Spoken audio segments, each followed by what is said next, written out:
They thought I was gone for good. But I heard everything, the ropes, the coffin, even the dirt, and I was still here. They lowered me into the ground. I remember the creak of the ropes, the muffled thud of the coffin settling into its dark, damp bed. Then came the sound that will haunt my soul until the very last breath, the one I am truly allowed to take, the rhythmic, sickening thump, thump, thump of dirt hitting the lid. Each shovelful echoed not in my ears, but in the deepest parts of my being. And I heard it all. Every single granule of earth falling, burying me deeper into the cold, silent embrace of the grave. But I wasn't dead. Not yet. I was alive, buried alive in the darkest hole imaginable, a conscious prisoner in a body that everyone, even the esteemed American doctors, believed was lifeless. My name is Clairvius Narcisse, or at least that's what I was called before the nightmare began.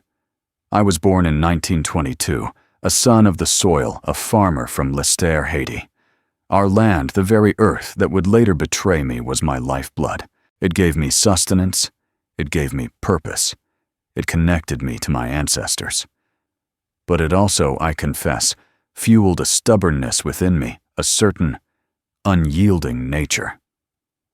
Life in Haiti, particularly in the rural parts, like my home, is steeped in tradition, in stories that whisper from the shadows, in beliefs that are as real as the air we breathe. Voodoo, as outsiders call it, is not just a religion. It is the very fabric of our society. It guides us, protects us, and yes, it can also punish us. We knew of the Bokor, the sorcerer, and the tales of the zombie, the living dead stripped of their will, forced into servitude. These were not mere ghost stories to us. They were warnings, tangible threats for those who strayed, for those who broke the unspoken laws of the community. And I, Clairvius, I had strayed. I was a man who perhaps put his own desires ahead of communal harmony. I had a reputation, not entirely undeserved, for being quarrelsome, for looking out for myself. There was the land dispute, a bitter, festering wound with my own brother. A piece of land that, in my mind, was rightfully mine, but which he, with his growing family, felt he needed more. I refused to cede it. It was a matter of principle, I told myself, a matter of pride. But perhaps it was simply greed. I had fathered children too, and in my stubbornness, my self-absorption, I had refused to accept responsibility for them, leaving their mothers to fend for themselves. These were transgressions, breaches of the community's trust acts that in our society carried a heavy, unseen weight. I was prosperous, relatively speaking, the first in my village to replace the traditional thatched roof on my hut with a modern tin one. A symbol of my individual success, perhaps, but also in retrospect, a symbol of my detachment from the collective. The whispers must have started long before I felt the first tremor of illness. The community, the secret societies that upheld our order, they would have watched, judged. They would have seen my actions as a poison, a blight on the communal spirit. I knew the consequences of such behavior, the ultimate sanction, the fate worse than death. Zombification. But like so many who walk the line, I believed it wouldn't happen to me. I was strong, I was clever, I was protected.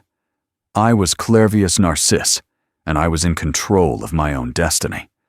How wrong I was, how terribly, utterly wrong. The sickness crept in like a silent thief. It was April 30th, 1962, a fever, a fatigue that clung to me like a shroud body aches, that radiated deep within my bones.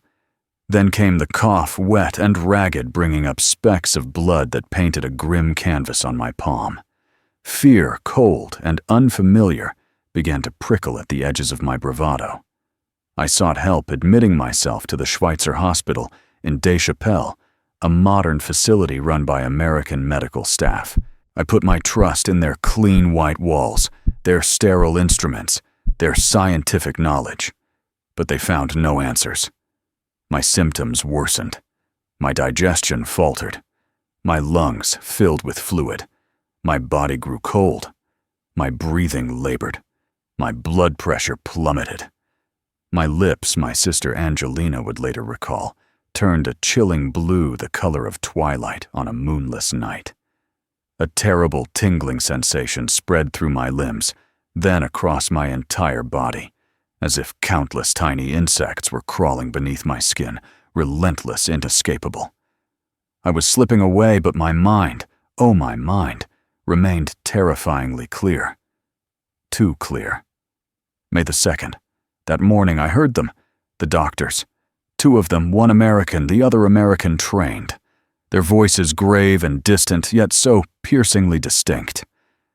"He's gone," one said. "Clairvius Narcisse is dead." I heard Angelina's desperate, heart-wrenching sobs, a sound that tore at what little life force I had left. I felt the cool fabric of the sheet being pulled up, covering my face, plunging me into a premature darkness. Every fiber of my being screamed, struggled, fought against the rising tide of paralysis, but I was utterly helpless. A prisoner within my own failing flesh, a conscious witness to my own demise. They moved me. I felt the cold, impersonal embrace of the morgue's storage unit, a deep chill seeping into my already hypothermic body. I lay there for what felt like an eternity, but was in reality about 20 hours. Time lost all meaning in that frigid purgatory. All I had was the relentless, deafening silence, broken only by the frantic beat of my own heart, growing weaker, slower, but still stubbornly clinging to life. The next day, May 3rd, came the ultimate horror. The movement, the jarring sensation of being lifted then lowered. I knew with a certainty that chilled me to my core what was happening. My body identified by my eldest sister, Marie Claire, her thumbprint affixed to the death certificate, was being prepared for burial. I felt the confines of the coffin, the rough wood pressing in. Then came the sound, the one I mentioned at the start, the sound that will never leave me, the hammering. Thud. Thud. Thud. Nails driven through wood. And then a sharper, more piercing sensation, a searing pain on my right cheek. A nail, driven through the coffin, through my face. I have the scar even now, a testament to that unimaginable moment. It is a mark. I carry a brand of the living dead. And then the final insult. The sudden darkness as the coffin lid closed, followed by the terrible, relentless thump, thump, thump of dirt landing on the wood. I felt it, the weight of the earth pressing down, the cold seeping through, and for a fleeting, terrifying moment, I had the sensation of floating, of rising above my own grave, watching it all from a detached perspective, before the blackness truly enveloped me deeper and more complete than any darkness I had ever known. I was buried alive, conscious, and utterly horrifyingly alone. The blackness did not last, not completely. I don't know how long I lay there trapped, suffocating in that earthen tomb. Time had become a meaningless concept. But then a jolt, a sudden jarring movement, the sound of wood splintering, of hands reaching in. Air stale and heavy rushed into my lungs. Light, blinding and cruel, pierced through the darkness. I was pulled out roughly, unceremoniously into the night. It was a Bokor, a sorcerer, and his henchmen. They beat me a sisal whip, stinging my still paralyzed flesh until my body was no longer my own. I was bound, gagged, and spirited away. My journey led me to a sugar plantation in northern Haiti, a vast green prison stretching endlessly under the relentless sun. And there my new life began. A life without will, without memory, a walking dream. They made me consume a paste. I remember the taste, earthy and bitter, and the sensation that followed was immediate, profound. It was as if a thick, dark fog descended upon my mind, muffling my thoughts, dulling my senses, severing the connection to who I was. My memories, My very identity seemed to dissolve like sugar in water. This paste, I would later learn, was likely made from datura, the zombie cucumber, a plant with hallucinogenic properties that could induce amnesia and a compliant, almost catatonic state. I labored from sunup to sundown alongside others. Other hollowed-out figures, their eyes vacant, their movements sluggish. We were the living dead, stripped of our volition, our humanity. The days blurred into weeks, then months, then years. One spare meal a day that tasted like ash in my mouth. My existence was a monotonous rhythm of work-sleep and the forced consumption of that bitter paste.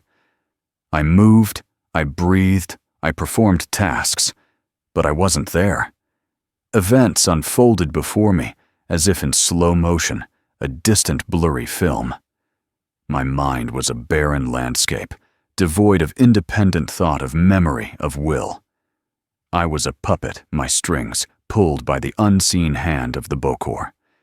He had taken my soul, just as the villagers would later say. He had robbed me of my essence, leaving behind an empty vessel, a slave for his fields. 2 years. 2 years lost in that walking dream, 2 years as nothing more than an obedient, unthinking automaton, a ghost of the man I once was. Then one day, something shifted. The routine once so rigid faltered. Perhaps it was a single forgotten dose of the paste.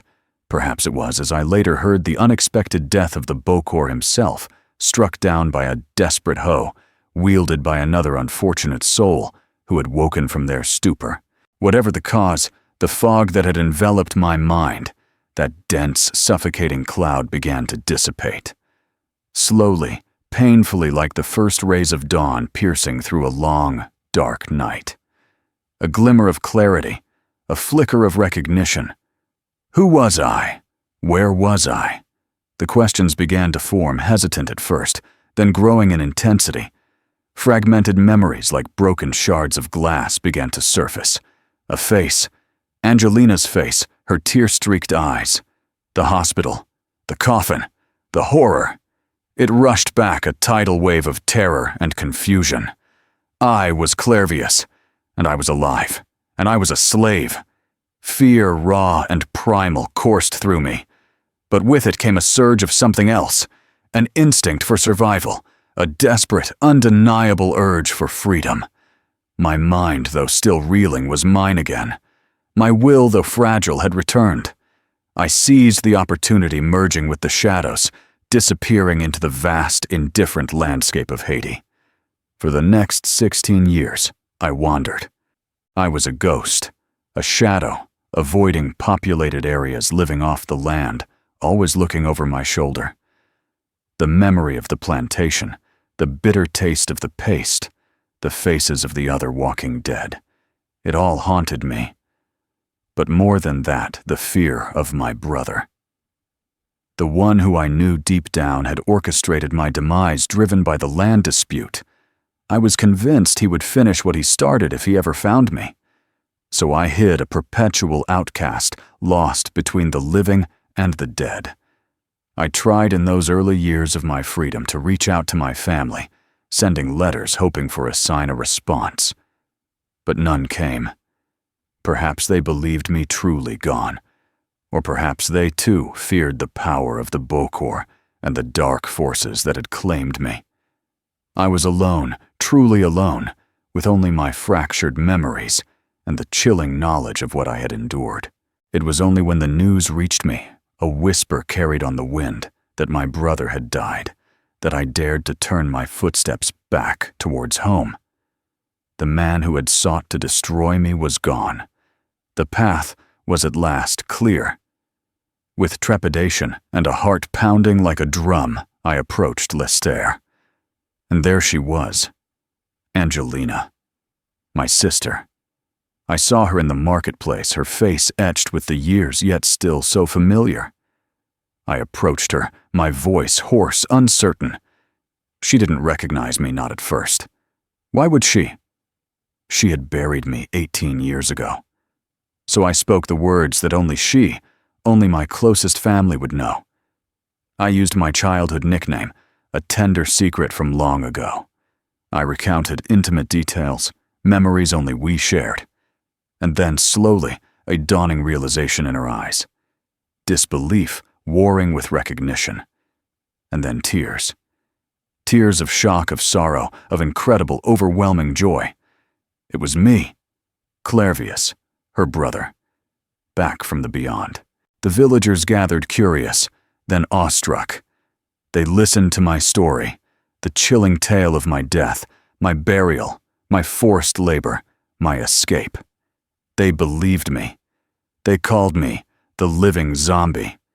It was a strange identity to bear, a heavy burden, but it was also a form of acceptance. I was back, and I carried the proof of our deepest, most terrifying folklore. My story attracted attention far beyond our small village. Dr. Lamarck Douillon, a Haitian psychiatrist who had long studied the phenomenon of zombies, was intrigued. Then came Wade Davis, a young Canadian ethnobotanist from Harvard. They questioned me, listened intently, and sought a scientific explanation for what had happened.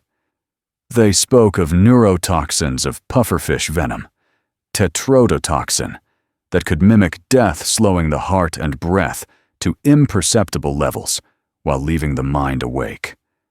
They spoke of datura again for the zombie state, for the memory loss. They obtained samples of the zombie powder, analyzing its contents, trying to unravel the biological mechanism behind my ordeal. To them, it was a scientific puzzle. To me, it was a lived horror. Did it matter how the poison worked when the experience of being buried alive, of losing my will, of being enslaved, was so undeniably real? The sorcerer had taken my soul, as I told them. Whether by chemical or by spiritual means, the effect was the same, a profound violation, a stripping away of my very being. My life was irrevocably changed. I was Clairvius Narcisse, yes, but I was also the zombie. I carried the weight of that experience, the constant reminder of my journey through death and back. My memories, though fragmented from the datura, were vivid enough to haunt me. The scar on my face, a permanent, chilling testament. I lived until 1994, 72 years old, when I finally passed on. This time, I hope, truly for good. The second death, a release, not a new beginning of terror. My story, the story of Clairvius Narcisse, is not just about poisons or Haitian voodoo. It is about the very nature of life and death, consciousness and control. What does it mean to be truly alive? Is it merely the beating of a heart, the drawing of breath, or is it the freedom of thought, the sovereignty of one's own will, the ability to choose your path? For me, the true horror was not just the burial, but the loss of self, the theft of my mind. Perhaps my ordeal was a punishment for my transgressions, a dark mirror reflecting my own selfishness. To lose one's freedom, to become a puppet, to be stripped of your essence, that is the ultimate sanction worse than any prison. It taught me in the most terrifying way possible the preciousness of autonomy, the sacredness of the human spirit. And there's another truth, one that still sends a shiver down my spine, the power of belief. In my culture, the belief in bokors and zombification is universal. When I found myself trapped, seemingly dead, but still aware that deep-seated cultural belief amplified the terror 1,000-fold. My mind, perhaps weakened by the toxin, was already prepared to accept the horrifying reality unfolding around me. It wasn't just the physical effects of the poison, but the psychological and spiritual landscape I inhabited that shaped my waking nightmare. So listen to my story, not as a fantastical tale, but as a chilling reminder. Life is fragile. Our minds are capable of both incredible resilience and profound vulnerability. And the mysteries of the human spirit, entwined with the deep currents of culture and belief, can manifest in ways that defy our understanding. blurring the lines between what is real and what is beyond our comprehension. Sometimes the greatest prison is not of stone and iron, but the one forged in the depths of our own mind, in the dark corners, where belief and fear intertwine. Remember my story and cherish your own freedom, your own will, your own precious, undeniable self.